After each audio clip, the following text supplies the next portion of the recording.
Welcome back to the Banners broadcast. I'm Chris Grenham, and with me, as always, founder, CEO, CLNS Media, Nick Gelso. Nick, what's up, man? What's up, man? You're always making me look good with all these tagline titles. Have the tags. You need How about the just like tags. the hot take machine on the garden report? That'll work. The hot take machine from the garden report, Nick Gelso. Yeah, I like that. That's good.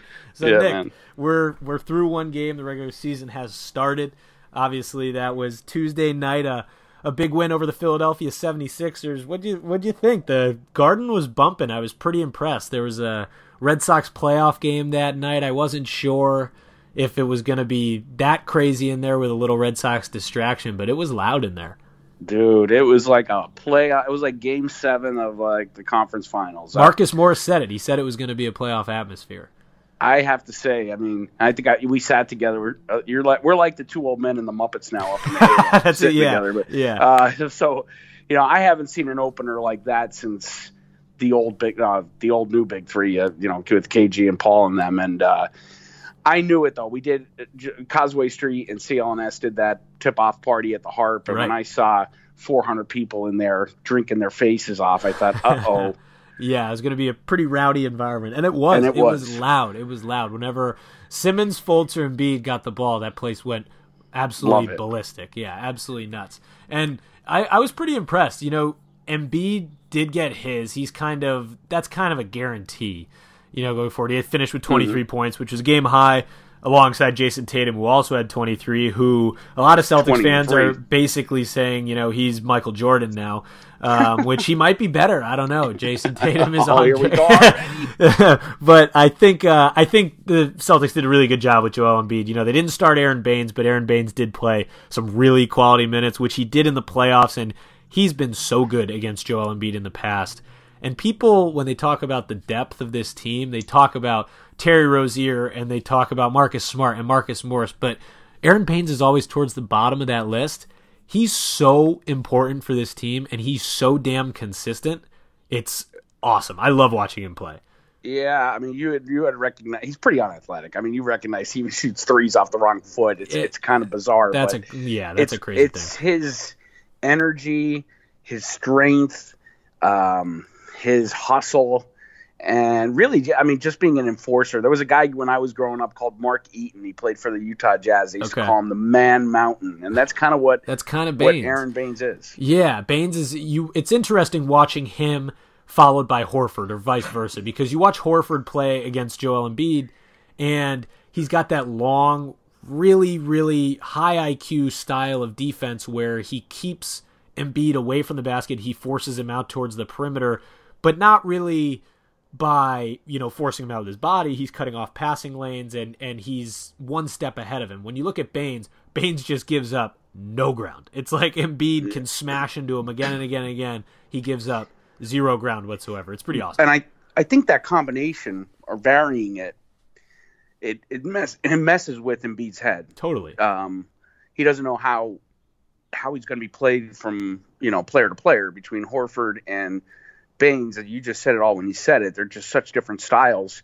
And I don't know that Embiid at this point in his career can shift his offensive style quick enough to kind of compensate for that. And Baines has been tremendous. And it's a testament to Brad Stevens saying it doesn't matter who starts the game, because you look at the meaningful minutes, and Baines had meaningful minutes on opening night. And here's a guy who just never complains, goes to work with his lunch pail every day. Mm-hmm. And I'm just so glad he re-signed with the Celtics and is so excited to be here. Absolute steal of a contract, too. That was there. Mm-hmm. He's completely invaluable to this team. It's awesome. But I think you talked about the minutes real quick before we get towards this Toronto preview. We're recording on Friday morning, so the Celtics have their second game of the season against the Toronto Raptors in Toronto tonight. First game of a back-to-back before they head to Madison Square Garden against the Knicks tomorrow night. But you'll be there. I'll be there. I'll be at MSG. The minutes, Brad Stevens, I don't know if he'll be this perfect every game. I don't think that's possible. But his spreading out of these minutes was flawless. I mean, Al Horford led the team with 30, and then you had Kyrie and Jason Tatum at 29, JB at 28, Rozier at 27, Marcus Smart and Hayward at 25. It was like it could not have been more perfectly distributed. Yeah. It was ridiculous. Yeah, and I think you're right. You're not going to be able to see that every single game, but I think with the depth, you're going to be able to see it a good portion of the games. Right. Because he has that flexibility to be able to go deep into that bench and not have the second unit lose leads or create bigger gaps in what is already maybe a deficit going into the bench. So he has the ability to do it. He's the coach that can do it. So I'm not surprised. And if this is the way it's going to go all season, of course, it's only one game, but if this is the way it's going to go all season, then, knock on wood, hopefully the distribution of minutes saves legs on guys like Horford, Hayward, and Irving. Yeah, totally. And you can have a game where Kyrie Irving goes 2 for 14, Gordon Hayward goes 4 for 12, and they still smack the 76ers. It didn't towards the second half. It felt like that game was in hand the entire time, and they had such bad shooting nights. It's almost I've never been so excited for your two stars to have such bad shooting nights. Right? That's a good point. Yeah, we filmed after the game and down on the court, and it was like, what are we gonna do? Hayward and Irving looked just so discombobulated. Dude, we won by how many points? It was a double-digit win. 105-87 win, yeah, with those crappy nights. And that kind of depth is really going to come into play against teams like the Toronto Raptors, who the Celtics played tonight. I talked about it with NBA TV's Matt Wier, who we have on today's show. We'll talk about it a little bit later. But, that's a team that is a little bit better on the defensive side of the ball than the Philadelphia 76ers. A lot of people think that the Raptors are the biggest threat to the Celtics. But what's your thoughts on the whole, away from the X's and O's matchup stuff? Yeah, please no X's and O's. What do you think about the whole Kawhi Leonard situation? You think that's going to work? You think he'll stick around? Oh, man, it's so overdone, Chris. Come on. I don't know. I don't know until we start seeing basketball. Tonight's going to be so interesting. You don't know what's going on inside Leonard's head? No, I don't think Leonard knows what's going on inside Leonard's head. Poor guy. He's been quiet for so long. He speaks out once at Media Day, laughs a little very awkwardly, in fact, and just gets roasted. I feel horrible for the guy. We talked about this last week, though. I mean, you put yourself in that position when you not only you hold out and then you demand a trade from Greg Popovich. I mean, it just doesn't make sense. It's just such a weird situation. There's more to it than maybe we'll ever know, but on the exterior, it looks very fishy to me, like someone, basically you just have to look at the historical facts. No one has ever wanted to leave the Spurs or Pop. I don't know anybody who has. Yeah. Most people want to come to San Antonio. I'll go play with them. I'll play for Pop I'll go sit on the sidelines, man. I'll go be the ball boy. I mean, it is a really weird situation. I mean, I don't think I've ever heard of anyone trying to get out of Pop's umbrella there, of his coaching umbrella. I don't really know what's going on, but I wouldn't be surprised if Kawhi does stick around in Toronto if things do go well. I mean, it's all about forming that relationship. You saw it with Sam Presti and the Thunder last year with Paul George. They did it, and Oklahoma City's not a very, very appealing city to live in, I wouldn't think, compared to, say, Los Angeles. I don't know. Toronto, for that matter. Toronto. Toronto's a great city. So or San Antonio. Yeah, and again, I feel like we're going to be doing this all year. So let's get to NBA TV's Matt Wier.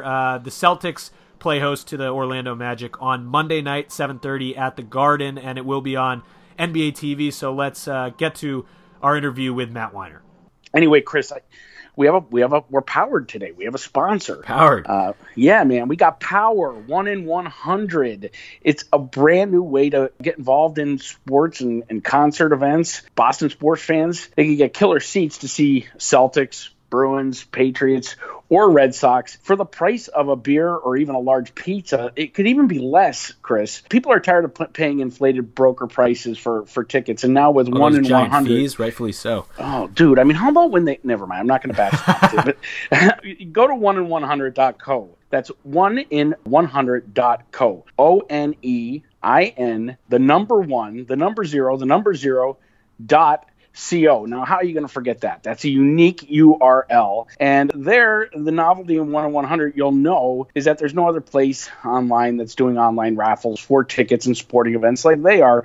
It's a totally brand new way to get involved, try to get tickets to concerts, sporting events, even to our Celtics. So the cost potentially to score tickets with 1 in 100 is a small fraction of the actual ticket price. Score a pair of tickets for less than the cost of a beer. Your first raffle ticket is free after sign up. So, dude, you could even get into these games or concerts for free. I'm in the Elton John raffle right now because I cannot believe they're charging $300 for balcony seats at TD Garden. That's crazy. So I got in the raffle for like, I think $6 at 1 in 100. So go over, experience it. It's really fun and it's exciting. You can pick your own number, get the feeling of potentially scoring premium tickets. If you're feeling lucky, go on over to 1in100.co. That's ONEIN, the number 1, the number 0, the number 0.co. Dude, they have been all over our programming, a really good partner of ours. So if you're a fan of the Banners broadcast or any CLNS programming, please check them out. Check them out. 1in100.co. All right, and now we welcome in NBA TV host Matt Wier. Matt, thanks for coming on. Thanks for having me. Yeah, no problem. So, of course, the Celtics opened up the NBA season on Tuesday night with a strong 105-87 win over the Philadelphia 76ers. We are recording this on Friday morning, the morning of Game 2 of their schedule against the Toronto Raptors. Then they travel to New York to face the Knicks on Saturday. And then Monday night against the Orlando Magic at 7:30 on NBA TV at TD Garden. So let's start with your early impressions here of the Celtics in their first game. It's tough to grab immediate reactions, of course, from the first game or even the first week or two of the season. But what'd you think of their pretty strong performance against the Sixers on Tuesday night? Yeah, I guess my initial reaction was that I wasn't surprised by much of anything I saw, and that's a good thing. Mm-hmm. A little rust for Kyrie, a little rust for Gordon Hayward. That's to be expected in both cases. Maybe in Kyrie's case, just a bad shooting night, and that's going to happen from time to time as well. But the Celtics have improved every season since Brad Stevens arrived. And based on game number 1, there's no reason to think that they won't win more than the 55 from last year. And assuming that everybody is healthy, they're the deepest team in the East and maybe the league. Won easily without big scoring nights from those two guys who just figured to get better and better over the course of the season. There's a lot to like there. Yeah, that depth that you mentioned is obviously pretty key there. I think it's amazing to see Kyrie Irving go 2 for 14 and Gordon Hayward go 4 for 12, and they still can, put up a double-digit win against an Eastern Conference contender. My question for you, interesting, I heard it proposed on Twitter the other day, and I've kind of gone back and forth. Say Gordon Hayward doesn't return to the player that he once was with Utah. Obviously, it's tough coming back from an injury like that, and he's going to be rusty, I think, until December, maybe even January, until he gets his full, It's going to be a while, it's going to be a while. Say he doesn't return to his, old normal self. Do you think the Celtics still have a chance to, give the Warriors a chance, or do you think they need that Gordon Hayward difference there? Oh, we've already put him in the finals, have we? Yeah, for most people, that's what the debate was on Twitter. So yeah, that's my debate here. I like that. We've skipped right over the first 3 rounds of the postseason. We've jumped right to the NBA finals. Do they still have a chance? I don't look. They're not going to be favored even with a healthy Gordon Hayward. They wouldn't be favored against the Warriors in the NBA finals. Right. Again, assuming everybody's healthy as things stand. Without him at close to his peak, that's a tall order. But look, Jason Tatum gets better every time you turn around, it seems like. Mm-hmm. Are they appreciably worse if Jason Tatum improves a little bit over a great rookie season and Hayward is just average? Yeah, I guess a little bit, but not a ton. But I'm not sure there's any scenario where I'm picking the Celtics to beat the Warriors in a 7-game series, although I think they're matchup-wise, I think they're reasonably well-suited to give them a go. Yeah, I think they're probably the biggest threat to Golden State in, the last few years. I don't think they have enough to beat them. That depth becomes a really major factor in a 7-game series, but I still think Golden State is a little too talented. But let's stick towards the Eastern Conference here and focus on the 76ers, who the Celtics beat on Tuesday night. What'd you see from them? Obviously, they were missing guys like Wilson Chandler and Mike Muscala, which are pretty key depth pieces for that group. Do you think they improved over this offseason? Where do you think they stand right now? I think Chandler was a really important pickup for them, a veteran wing who can shoot a little bit and can do a bunch of things defensively. I don't know that they got better in the short term. Marco Bellinelli, Ersan Ilyasova were huge for them down the stretch of last season, and it's still a mystery to me how they somehow picked them up for nothing after the trade deadline and waiver deadline. But the fact that they're starting Markelle Fultz, which I think is probably the right thing to do, and trying to develop him with a team that won 52, that's a little tricky. It makes sense for them, but it is a little tricky in terms of immediate returns.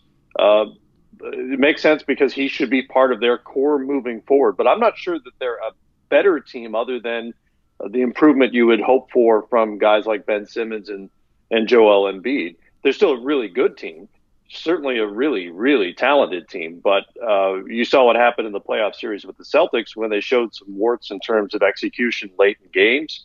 There's still a kind of a growth curve for them, a learning curve for them, and how to finish games in a playoff setting. And Fultz is going to have to be part of that as well. So I think you're looking at a Philadelphia team that's probably roughly where they were last year, and that may go for the playoffs as well in terms of the inexperience. Yeah, I think what you mentioned with gaining another year of experience, essentially, for guys like Ben Simmons and Joel Embiid is the most important portion of this team's growth over the offseason. I think that is pretty key going forward. You mentioned Markelle Fultz, of course. What do you think? Do you think he should be starting right now? There's a lot of debate currently with his first, granted, it's only the first 2 games, so we're jumping to a lot of conclusions here, but do you think they should start with JJ Redick going forward here until Fultz gets a little more comfortable? Do you think they're smart to ride with Fultz right now in the starting lineup? What are your thoughts there? Well, I think it's a signal, first of all, that he is part of their future, that they're going to start him. And Brett Brown has said over and over again, look, we're not committed to playing him X number of minutes. And you saw that in the Boston game the other night. Right. I think he only played 3 minutes after halftime. So, part of it is symbolic. This is our guy. He was a number 1 overall pick. We're going to ride with him. We're going to see what he is. We're going to help develop him or grow him, as Brett Brown says to anybody who will ask. So I think it does make sense. JJ Redick's a veteran. He sees how this team, how the organization is developing. He knows what's going on. I think he'll be a good soldier. First of all, he's a professional, and he'll be a good player for them. So I don't see it as a problem at all because Brown can play him as much or as little as his performance dictates while trying to get him enough minutes to see what they have, first of all, and help him gain some confidence over the course of what is essentially his second rookie season. Yeah, and Brett Brown's done a lot of that with starting JJ Redick in the second half, like you said. So it's an interesting pattern that we'll have to just wait and see over the next month or so to see how it plays out to begin the season. Do you think the Sixers are, most people are picking the Celtics to win the Eastern Conference. There's a little variance there with the Sixers and with the Raptors. Do you think one of those 2 teams is the biggest threat? Who would you say is the biggest threat to dethrone the Celtics, even though they haven't even won the Eastern Conference yet? Can you be dethroned? I don't think you can, but according to a lot of these preseason projections, they could be. I think by definition you have to occupy a throne before someone can dethrone you. Yeah, I think that's a good point. Well, here's best guess. I feel more certain about the Celtics having the best record in the regular season in the Eastern Conference. Okay. There's continuity there. And the depth that I mentioned, that really comes into play over the course of a long 82-game season because guys are going to come and go from the lineup. Hopefully for Celtics fans, these are, short-term things, but, people get hurt and they leave the lineup for periods of time. Boston has the kind of depth to withstand that and still be a good team. So I wouldn't say it's a lock, but I feel pretty certain that they should have the best record in the Eastern Conference. Postseason, I'd still pick them. Toronto is interesting to me, and a little overlooked, I think, for a team that had the best record in the conference last year. And granted, they weren't good in the playoffs, but you're talking about a team that set a franchise record for wins last year and arguably picked up the best player in the conference over the summer.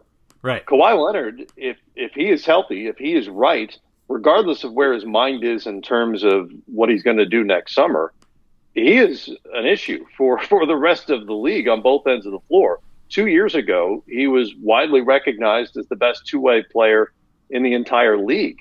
Last year, obviously the quad injury and all the drama associated with his treatment and the way he and his team interacted with the Spurs overshadowed his ability.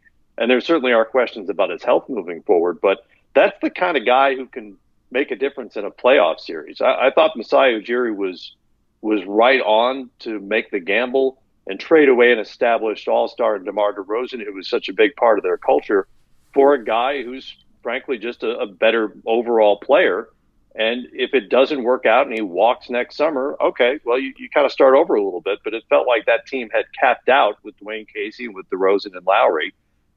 They're able to turn the page, maybe make something really interesting happen under Nick Nurse and with Kawhi in that lineup. So I wouldn't overlook them. I'm still picking Boston on both counts, regular season and postseason, but Toronto could be really good. Yeah, Toronto's going to be an interesting case. Obviously, with Nick Nurse coming in there, I think he's gonna be a nice change in the coaching area for that team. And Kawhi Leonard, I mean, if he can return to 90% of what he was, he's such a great two-way player. He's going to be a major threat in this Eastern Conference. He was great the other night. Not to interrupt, he was. but No. You know, our guys, a couple of our guys, the veteran guys, Isaiah Thomas, Grant Hill. I forget who else I was talking to about this. About Nick Nurse. Nick Nurse is interesting, and this is not a knock on Nick Nurse at all, but he's an unknown quantity as an NBA coach. You know, he was a name you heard as an up-and-comer, and he's well-regarded, obviously, in the organization, or he wouldn't have gotten that job. But how does Kawhi interact with Nick Nurse, where he's only had Greg Popovich as his head coach? You know, Greg Popovich, obviously, is a legendary NBA head coach. Folks who have played for him tell you he is a genius, and he is clearly the guy who runs the show in San Antonio. Nick Nurse is coming up as a first-year head coach. What's that relationship like? That could play a huge part in how successful this team is. Totally, yeah. And even besides Kawhi Leonard, that's an established team as a whole. So it is interesting, and you rarely see that with a new coach coming in from a team that had such a successful season the year before. But I agree with the move. I mean, you kind of had to get some sort of change in the guard. Obviously, they were going to, in my opinion, stay rather stagnant in where they were, and a lack of playoff progress, if you would. Yep. So let's move towards the bottom of the Eastern Conference. Obviously, the top, I think, is pretty strong, doesn't always get as much credit as it should, even the middle, with teams like the Wizards and the Pacers in there. But if you go to the bottom, you have a lot of younger, raw teams, like the Orlando Magic, who are coming to Boston on Monday night, like the New York Knicks, the Atlanta Hawks. There's a couple teams there. So let's focus on the Magic briefly, because obviously that's the NBA TV game on Monday night. They looked pretty good in their first game against the Miami Heat, with Mo Bamba making his debut. They won 104-101 against a team in Miami that a lot of people think is a playoff team in the Eastern Conference. So it's tough to take away anything from a really young team like that early in the season. But were you surprised by that early season win? What do you think? Not surprised by that game, not necessarily, but I'll say this: after wandering through the NBA forest for so many years, it feels like the Magic have finally found the trail. Mm-hmm. Aaron Gordon was really good Wednesday night. They've committed to him financially. Mo Bamba might turn out to be a star. I'm not going to, put that on him after one game, but he was really good. Yeah. And I like that they're bringing him off the bench behind an established veteran in Nick Vucevic. And we'll get to see what Jonathan Isaac can do this year after missing so much of his rookie season. Vucevic, remember, comes off the books next summer, so there's some cap flexibility. They need a long-term point guard solution, clearly. Yeah. I've always liked DJ Augustine, but he's probably not the guy to develop with these young guys if the plan works out. But, after lacking an identity and a direction for so long, they turned over management last year. Now they have Steve Clifford, a really solid NBA head coach. It feels like maybe they've turned a corner at least. That probably doesn't mean they're a playoff team this year, but it feels like they're on a path, kind of like, somebody like the Chicago Bulls who aren't ready, but at least you kind of see where they're going. And for a long time, you couldn't say that about the Magic, the way you couldn't say that about the Phoenix Suns. They were just, you would kind of scratch your head and go, what are they doing? And now at least you have some semblance of an idea of what they're doing. Yeah, there's a road there, and that's important for a lot of these young NBA teams. And a team like the Magic can cause some matchup issues for the Boston Celtics, because you've seen the Celtics in the past try and play big and start Aaron Baines instead of Al Horford at times. Sometimes when they match up against the Philadelphia 76ers to combat Joel Embiid, you go up against a team like the Magic with some longer athletic guys like Bamba, like Isaac, even Vucevic. I mean, they're a tough matchup for teams despite being so young. Do you see the Celtics making any adjustments on Monday night to combat that long athleticism? I don't know that they'll need to do anything different against a team like Orlando. They do have length, but they're not established players. It's not like you're going into the game saying, okay, Jonathan Isaac is going to kill us here, here, and here. Right. We need to do this to stop him. Brad Stevens is great at in-game adjustments. If somebody's a problem, he's got enough people coming off the bench to adjust for whatever that might be. Bamba might be the exception because there just aren't many human beings with that kind of length in the world. But, this early in his career, you can't go into the game saying, well, Bamba's going to hit 4 threes. I know he hit a 3 the other night. Mm-hmm. But, they'll have to be aware of him as a shot blocker when he's in the game. But there are other shot blockers, and these guys are pros. I don't see that as a problem at this point in their development. All right, Matt, so before I let you go here, I'm going to put you on the spot quickly as this is a Celtics show. So What do you think for a regular season win total for the Celtics? Do you see them maybe having to rest guys for the postseason going down the line? Do you think they push through 60 wins? What's your projection there? They're pushing 60 for sure. I'll put it at 59, which would be 4 more than last year. I just think, the playoffs come down to talent and execution. More so in the regular season, depth comes into play because you're going to want to rest guys when you can. You're going to want to, like the other night, you're going to want to be able to play a bunch of guys for 19, 20 minutes if you can get a lead. That really comes into play over the regular season, and the Celtics have an embarrassment of riches when it comes to depth. So I see no reason they can't improve on last year's total, and I'll put the number at 59. All right, be sure to tune in to Matt on Monday night and the NBA TV crew as they cover Magic at Celtics at 7:30 from TD Garden. Matt, thanks again for coming on. I really appreciate it. Yeah, thanks for having me on. All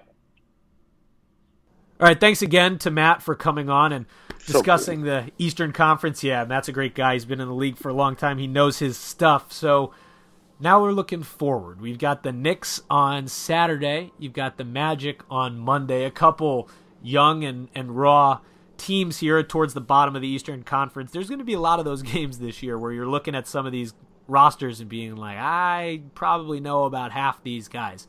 But what do you think about the Knicks on Saturday and the Magic on Monday? Give me your thoughts going into both of those games. Jeez, I'm so bad at this, Chris, right? I said, there's no way I didn't say no way. I wasn't that defined, but I kind of had the Sixers in game one. I thought they were going to come in with more gusto and a little bit more angry about what happened in the playoffs, and it just didn't appear to happen. So tonight against the Raptors, we'll see what happens, how that chemistry is, and it's a tough place to play.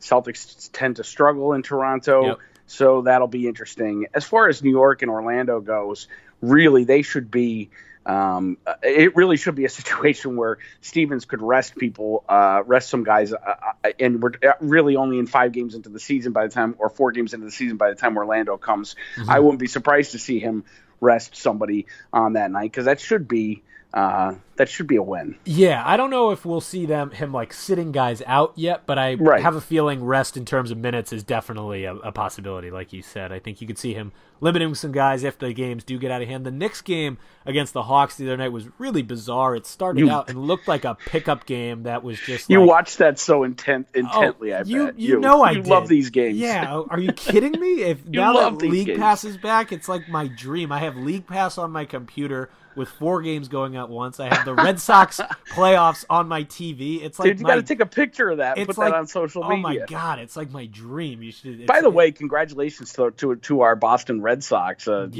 to the World Series berth. Let's go. A David Price with the playoff win. He's off the schneid, and I'm not gonna lie. If we won't get into too deep of Red Sox discussion, but when I saw Kimbrel coming in from the bullpen last night, the way Eovaldi was pitching in the 8th, he looked pretty good. Yep. I was going to vomit all over my living room when I saw Kimbrel coming into that game. But Congrats to Alex Cora. Happy belated birthday to Alex Cora. He's been great, Alex Cora. And I got to awesome. say, I don't know what Boston radio is going to talk about today if they can't talk about David Price. You got to talk highly about him. He went out there and did his thing. Of crow. Lot of people, and I love it because I'm one of them. I'm not the biggest David Price supporter either, but man, he went out and did his thing, and maybe he's just going to have to throw a 50-pitch bullpen before every single start now. That's going to be his new thing. The one thing about Price, and this is not a Red Sox show, but it's good to see a rather unemotional, pouty type guy be emotional in a positive way, and boy, he's really shown it in the last 2 games, and it's good to see him cheering on not just for his own success, but his teammates as well. So you can't say anything negative about the guy. You can't. Thank God. Thank God. I'm all in on David Price. I never said anything bad about him. I've always loved him. We'll leave on Felger, that. That's right. Me and Felger have always loved him. All right, Nick. So I'll be at the Garden tomorrow night for Knicks Celtics. We've got Celtics Raptors tonight at 7:30, and then again NBA TV on Monday night. Magic Celtics at 7:30 from the Garden. Nick, we'll be talking this weekend. Go Red Sox and go Celtics.